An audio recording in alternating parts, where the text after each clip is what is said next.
सबसे पहले क्रिकेट की ज़रा बात करेंगे और उस्मान समीउद्दीन साहब सीनियर एडिटर हैं क्रिक इन्फो के, हमारा इंतज़ार कर रहे हैं काफ़ी देर से। उस्मान साहब, thank you for waiting for us. बताइएगा, पाकिस्तान क्रिकेट के लिए सर्टनली सेटबैक है, इंग्लैंड के दौरे से इनकार कर देना, फिर न्यूजीलैंड ने जो किया वो तो हम सबके सामने ही है। अब क्या आप समझते हैं दौरा मनसूख होना, ये इंपॉर्टेंट दौरे मनसूख होना पाकिस्तान में इंटरनेशनल क्रिकेट के दरवाजे बंद कर चुका है ये सिलसिला, या ये वक्ती इशू है और वील ओवरकम इट सून?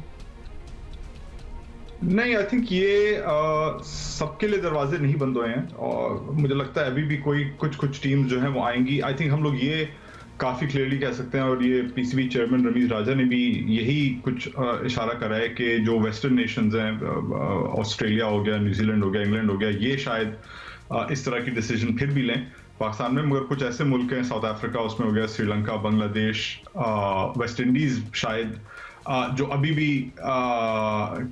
भी सोचें कि पाकिस्तान टूर करना ठीक है। तो आई थिंक ये फुली अभी एकदम पूरी तरीके से बंद नहीं हुआ है दरवाजा, लेकिन ऑब्वियसली एक बहुत बड़ा ये हादसा हुआ है पाकिस्तान क्रिकेट के साथ और बहुत इसका इम्पैक्ट एक हद तक होगा।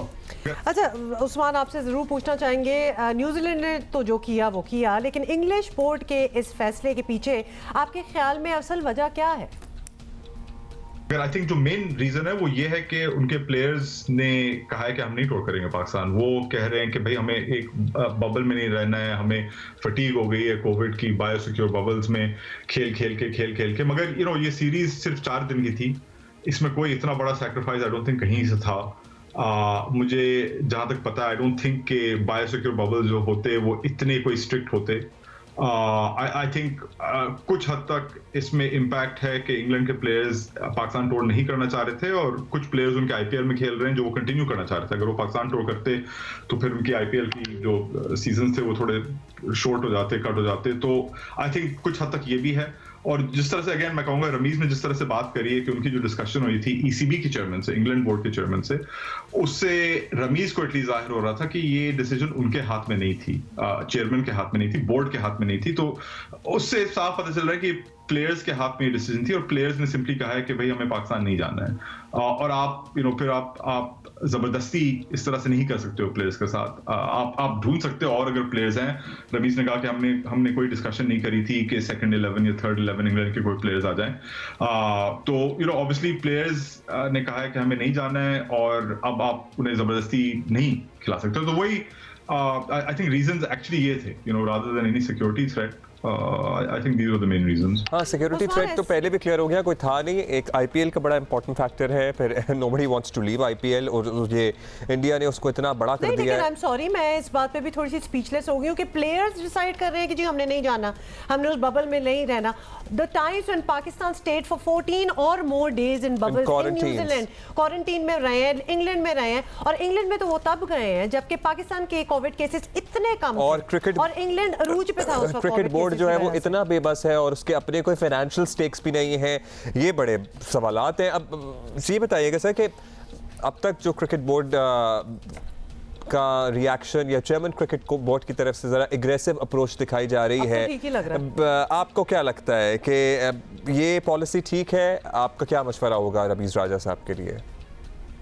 आई थिंक ये उनकी बात सही है कि आप इंटरनेशनली किसी भी फोरम पे आप कुछ नहीं कर सकते। आप शायद थोड़ी बहुत कॉम्पनसेशन ले लें, आप ईसीबी से डिस्कस करके आपको शायद कुछ वो पैसे दे दें कॉम्पनसेट करने के लिए, लेकिन उसके आगे आप कोई ना तो कोई फोरम है क्रिकेट में, ना कोई स्ट्रक्चर है, ना कोई सेटअप है कि आप जाके कोई इसके खिलाफ कोई लीगल एक्शन या कुछ नहीं इस तरह से जिससे आपको फिर कुछ कुछ मिले उसके बाद। तो आई थिंक ये रमीज ने पहचान लिया, क्रिकेट बोर्ड ने पहचान लिया कि आप थोड़ा सा शोर मचा सकते हैं, थोड़ा सा आप रिमाइंड कर सकते हैं लोगों को कि भाई जिस तरह से क्रिकेट चल रहा है वो गलत चल रहा है, इंटरनेशनल क्रिकेट जिस तरह से चल रहा है और हमें बदलना है। लेकिन उसमें भी आपको चाहिए कि और सब जो फुल मेंबर्स हैं वो भी आपके साथ एग्री कर रहे हैं, वो भी कहेंगे भाई जी सही बात कर रहे हो। और इस साल काफी कैंसिलेशंस हुए हैं। अफगानिस्तान का टेस्ट ऑस्ट्रेलिया में, ऑस्ट्रेलिया ने कह दिया कि हम नहीं खेलेंगे। ऑस्ट्रेलिया ने खुद इससे पहले साउथ अफ्रीका से पुल आउट कर दिया था और उसके बाद उनके प्लेयर्स आईपीएल चले गए। तो आई थिंक अगर जो ये छोटे क्रिकेट मुल्क हैं, छोटा तो मैं खैर नहीं कहूंगा पाकिस्तान को, मगर जो ये नॉन बिग 3 जो मुल्क हैं उसमें से पाकिस्तान हो गया, साउथ अफ्रीका हो गया, श्रीलंका हो गया, बांग्लादेश, वेस्ट इंडीज, ये अगर मिल के कोई एक स्टांस बनाएं इसके खिलाफ, इन तरह की चीज़ों के खिलाफ, तो शायद फिर बात कहीं आगे बढ़े।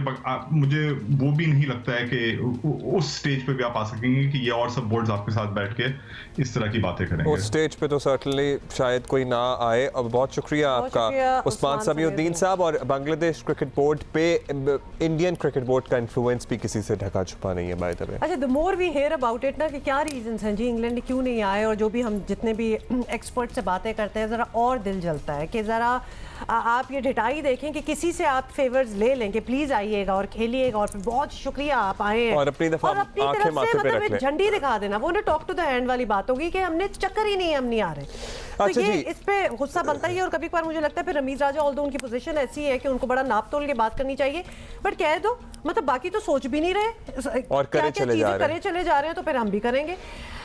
Maybe this is not a very pragmatic approach, but at the moment जो हो रहा है, fine.